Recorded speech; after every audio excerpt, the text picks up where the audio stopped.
महाराष्ट्राचे लाडके आमदार रोहितदादा पवार, ज्यांनी मला या कार्यक्रमासाठी निमंत्रण दिलं ते के पाटील आणि मुख्य संयोजक वकील साहेब आणि निमगाव महाशिरसची तालुका समिती आणि तुम्ही सर्व ग्रामस्थ बंधूंनो, व्यासपीठावरील सर्व मान्यवर मित्रांनो, शक्तीपीठ महामार्ग याच्याबद्दल चर्चा करण्यासाठी आणि शेतकऱ्यांची भूमिका आपण जाहीर करण्यासाठी आलेत.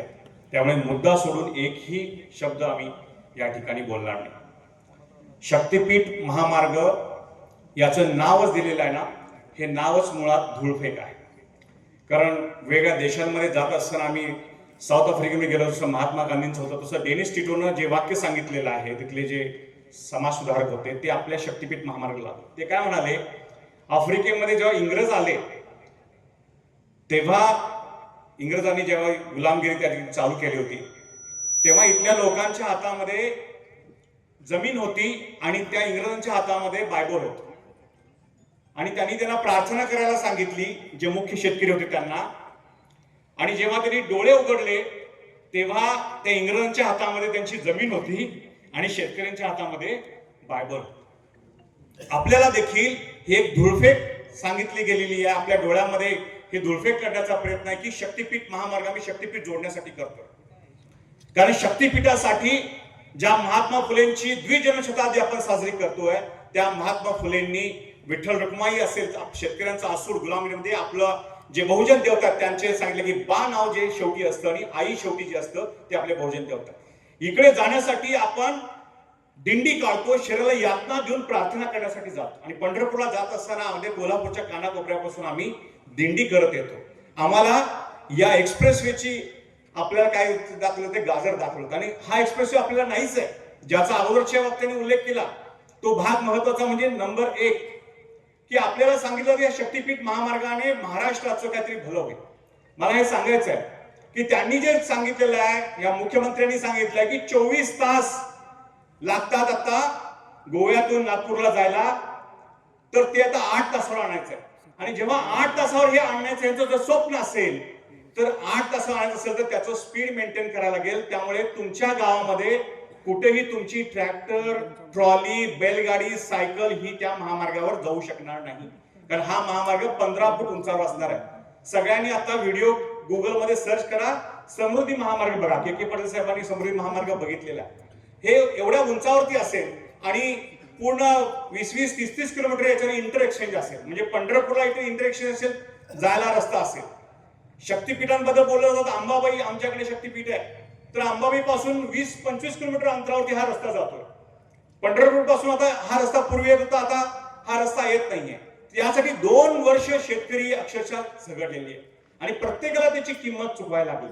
मी प्रत्येक गावातल्या 10-12 जिल्ह्यात, यवतमाळ, वर्धामध्ये थोडासा कमी हे, पण प्रत्येक गावातील लोकांशी चर्चा करून हे थोडंसं सगळ्यांची सांगड घालत आणत थोडंसं कमीपणा का असेना घेत आम्ही याची एक मोड बांधलेली आणि 2 वर्ष हा लढा चालू ठेवला.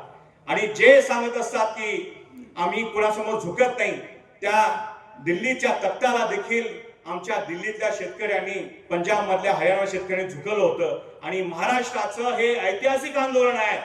2 वर्ष झालं या महाराष्ट्रातल्या शिवाजी महाराजांच्या वारसदार असणाऱ्या शेतकऱ्यांनी या महाराष्ट्र सरकारला 1 इंच देखील जमीन मोजू दिलेली नाहीये. आणि तुमच्याकडे आता हा वारसा जो आहे तो सोपवलेला आहे. देवेंद्र फडणवीस आता जाहीर केलं की रत्नागिरी 14 डिसेंबरला हे जाहीर केलं की जुनी आर्मेंट बदल आम्ही नवीन घेतोय. त्यावेळी त्यांनी सांगितलं की आम्ही का बदलतोय, रत्नागिरी नागपूर हा महामार्ग समांतर आहे. आम्ही 2 वर्ष झालं सांगतोय देवेंद्र फडणवीसना, और रत्नागिरी नागपूर समांतर या रस्त्याची गरज नाही आहे. आणि देवेंद्र फडणवीसना 2 वर्षांतर साक्षात्कार झाला की रत्नागिरी नागपूर हा समांतर महामार्ग आहे. सातत्याने सांगतात की ड्रीम प्रोजेक्ट आहे. ड्रीम प्रोजेक्ट तुमचा असेल, तुमची स्वप्न असतील, पण आमच्या शेतकऱ्यांच्या पुढच्या पिढीची स्वप्न आम्ही भंगू देणार नाहीये. आमचा हा ड्रीम प्रोजेक्ट नाहीये. आमचा ड्रीम प्रोजेक्ट आहे जे छत्रपती शिवाजी महाराजांनी जो आदेश काढला होता, रयतेच्या भाजीच्या देठाला देखील धक्का लागता कामा नये. आणि हे सरकार देठाचं सोडून द्या, त्या देठ भाजीचा देठ ज्या जमिनीवरती ती जमीन पण काढून घेते कोणासाठी, सांगतात विकासाला सहकार्य करा. मला या देशातल्या शेतकऱ्यांच्यावर अभिमान आहे आम्ही इंग्रजांच्या विरोधात पण लढलो होतो आणि आता स्वातंत्र्य मिळाल्यानंतर देखील आम्ही हॉस्पिटलसाठी, कॉलेजसाठी, शाळेसाठी, मंदिरासाठी या देशातल्या शेतकऱ्यांनी जमिनी विना मोबदला दिलेली आहे. मोबदल्याची बदलची जाणीव आता चळवळीच्या माध्यमातून या 20 वर्षामध्ये आलेली आहे. याच्या अगोदर पाननसाठी, ग्रामपंचायत सगळ्याला जमीन दिलेली आहे. हा जो महामार्ग होणार आहे, हा महामार्ग बघा 1955 चा महामार्ग कायदा आहे त्याच्यानुसार होणार आहे. आणि हेच मुळात चुकीचं आहे. कारण स्वतंत्र महाराष्ट्रामध्ये आपण बसलोय, महाराष्ट्र आपण मुक्त केलेला आहे, राज्य मान्यता मिळाली आहे. कधी मिळालेली आहे? 1 मे 1960 ला.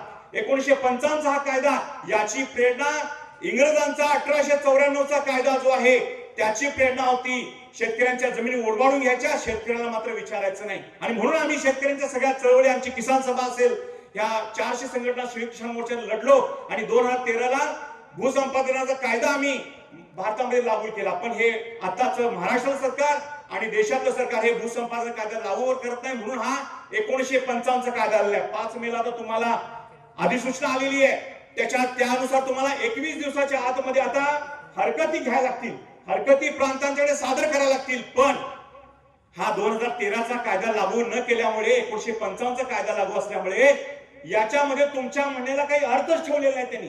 म्हणजे तुम्ही एखाद्या शेतकऱ्यांनी निमगावच्या जर हरकत दिली की मला माझी जमीन द्यायची नाही, या कारणामुळे द्यायची नाही, तर प्रांत फेटाळणार आणि तुमची जमीन जबरदस्तीने घेणार, हे असं असणार आहे. म्हणजे हा जो कायदा आहे हा इंग्रजकालीन कायद्याशी त्याचा काय प्रेरणा घेतला 1905, तो स्क्रॅप व्हायला पाहिजे, तो रद्दच व्हायला पाहिजे. पुढचा जो मुद्दा आहे तो महत्वाचा आहे की हा महामार्ग जर मग शेतकऱ्यांसाठी होत नसेल, सर्वसामान्यांसाठी होत नसेल, तर तो कोणासाठी होतोय? एकच उदाहरण देतो म्हणजे तुम्हाला कळेल एक अर्धा मिनिटामध्ये. ते कोणतं? मेगा इंजिनिअरिंग नावाची कंपनी होती, याचे रेड्डी नावाचे संचालक होते. या रेड्डींच्या वरती ईडीची धाड पडली. 2200 कोटी हा नुसता फक्त त्याचा प्रॉफिट असले कंपनीवरती धाड पडल्यानंतर त्यांना अटक केली रेड्डींना. रेड्डींनी लगेच हे जे दिल्लीचा सत्तेतला पक्ष आहे त्याच्या अकाउंटवरती इलेक्ट्रॉल बॉन्ड घेऊन 524 कोटी रुपये खात्यात टाकले. टनाटन ते लगेच अटकेतून जेलमधून बाहेर आले आणि त्या कंपनीला आता नागपूरचा मेट्रो आणि मुंबई एक्सप्रेसवेचं काम कंत्राट मिळालेलं आहे. Mega engineering company, Electral bond हे जे 30% देशभर सुरू आहे, डायरेक्ट या राजकीय पक्षाच्या खात्यावरती जातात, त्यांच्यासाठी हा शक्तीपीठ आहे. आणि म्हणून आम्हाला या मुख्यमंत्र्यांना सांगायचं आहे, शक्तीपीठ साठी जमीन नाही आहे, शक्तीपीठ साठी आम्ही आमचे प्राण द्यायला तयार आहे. पण हा खऱ्या अर्थाने कंत्राटदार पीठ आहे आणि कंत्राटदार पीठ साठी आम्ही 1 इंच देखील आमची जमीन देणार नाहीये. फुले शाहू आंबेडकरांचा महाराष्ट्र आहे. आम्हाला सांगायचं की तुम्ही मागणी केली ती खरी आहे. महाराष्ट्र उन्हामध्ये होरपळतोय पाण्यासाठी, शेतकरी आया बहिणींना 10 किलोमीटर जावं लागतंय. महाराष्ट्र पाणी मागतोय आणि हा सिमेंट कॉन्क्रीटचा रस्ता देत आहेत. आम्ही कोल्हापूरहून आलो, बघितलं कसे छोटे छोटे रस्ते आहेत ना, ते रस्ते भकास झालेले आहेत. आणि ते रस्ते न करता कोल्हापूरच्या बद्दल आम्ही सांगतो 7 रस्ते गोव्याला जाण्यासाठी आहेत. आणि हा नवीन हे 7ही रस्ते आहेत ना, ते अगदी भकास खड्डेमय झालेले आहेत. तिकडं यांचं लक्ष नाही आहे. 86,000 कोटी जे आहेत, या 86,000 कोटीसाठी रावी शेट्टीने कदाचित तुम्हाला वेळापूरच्या सभेमध्ये सांगितलं असेल गणित काय ते. नॅशनल हायवे ऑफ इंडियाचा जो दर आहे 1 किलोमीटर साठी, तो फक्त 7 कोटीच्या आसपास आहे आणि यांनी तो 35 कोटीवर नेलेला आहे. म्हणजे साधारणपणे हा एक 50,000 कोटीच्या आसपास होणारा रस्ता जो आहे हा 1 लाख कोटीच्या वरती नेऊन ठेवलेला आहे. म्हणजे या कंत्राटदार पीठ मध्ये दडलंय का हे आपण बघितलं पाहिजे. 2 वर्ष झालं आम्ही आंदोलन करतोय आणि हे महाराष्ट्रातलं ऐतिहासिक आंदोलन असं आहे की या आंदोलनाशी सरकारने एकदा देखील चर्चा केलेली नाही आहे. निवडणुका विधानसभेच्या होत्या, आम्ही जेव्हा आंदोलन करणार म्हणलं, एकनाथ शिंदे मुख्यमंत्री असताना तेव्हा आम्हाला 10 जणांना नेला आणि विमानतळावर भेट गाऊन दिली. एकनाथ शिंदे मला म्हणाले, अरे तुमचं कोल्हापूरचं ना रद्द केला म्हणाले, आणि कोल्हापूरचं रद्द केला म्हणून असा जी आर काढला. निवडणुका झाल्या, आम्ही अजितदादांना देखील भेटलो. अजितदादा म्हणाले की माझा या महामार्गाला विरोध आहे आणि मी अर्थमंत्री आहे, या फायलीसाठी मी 1 रुपया मंजूर करणार नाही. निवडणूक संपल्या आणि निवडणूक संपल्यानंतर देवेंद्र फडणवीस तिथे मुख्यमंत्री झाले आणि या सरकारने जाहीर करून टाकलं की कोल्हापूर सहित आम्ही सगळा महामार्ग करणार.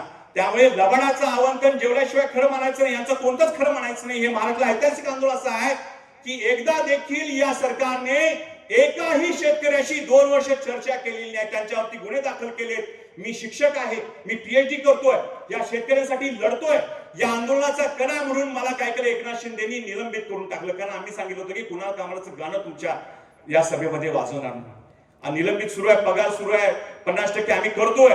पण मुख्य मुद्दा काय की हे किती धोरणी लोक आहेत हे आपण समजून घेतलं पाहिजे. एक पुढचा टप्पा म्हणून लक्षात घ्या, जेव्हा आमच्या 12 मार्चला आम्ही मुंबईमध्ये आंदोलन केलं याच्याबद्दलचं, राज्यभरातले शेतकरी त्यासाठी आणले, तेव्हा देखील एकनाथ शिंदे, देवेंद्र फडणवीस चर्चेला मंत्रालयाने आझाद मैदान किती अंतर असेल पहा, तेव्हा देखील याच्यासाठी आले नाही. पुढचं मत शेतकरी चिंतित होते या 10 जिल्ह्यातले, आणि तेव्हा त्यांनी आम्हाला ऑनलाईन मिटिंग असं आम्ही घ्यायचं, प्रत्येक वेळी जाणं शक्य नसायचं. आम्ही शेतकऱ्यांना धीर दिला. आम्ही सांगितलं की हे पहा, किती देवेंद्र फडणवीसना आदेश मुंबईत बसे एसी मध्ये बसून काढायचे काढू देत, खरी लढाई जी असेल लढली जाणार आहे ती शेतकऱ्यांच्या शेताच्या बांधावरती लढली जाणार आहे.